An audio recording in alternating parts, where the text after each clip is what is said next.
Hello guys, welcome to my new mini blog. তো তোমরা দেখতেই পাচ্ছ আমরা এরকম করে যাচ্ছি। মানে বালুরঘাটে এতই বৃষ্টি হয়েছে সকাল থেকে রাত থেকে শুরু হয়েছে, রাত থেকে সকাল অবধি এতই বৃষ্টি হয়েছে যে তাও আমরা কাজে এসেছিলাম, কারণ আমাদের ডান্সের মেকআপের কাজ ছিল, তো আমরা পার্লারে এসেছিলাম সবাই।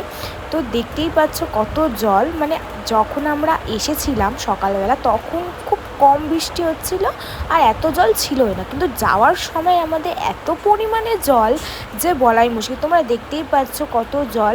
একটা টোটোর অর্ধেক চাকা ডুবে যাচ্ছে, মানে এত পরিমাণে জল হয়ে গেছে। সবাই দেখতেই পাচ্ছ যে আমরা জামা কাপড় প্যান্ট ট্যান উঠিয়ে হাঁটছি জলের মধ্যে, আর আমাদের দিদি তো জুতো হাতে নিয়ে হাঁটছে। মানে এত পরিমাণে জল, তো মানে আমি ভাবতেও পারিনি বালুরঘাটে বৃষ্টি হলে এত পরিমাণে জল। আমি ভেবেছিলাম যে বন্যার সময় এত জল হয়, কিন্তু না, বৃষ্টি যদি সারা দিন হয় আর রাতে হয় তাহলে তো বৃষ্টি হবে। তো তোমরা কোথা থেকে এই ভিডিওগুলো দেখছো তারা অবশ্যই কমেন্ট করো। কলকাতা শিলিগুড়িতে কি বৃষ্টি হচ্ছে?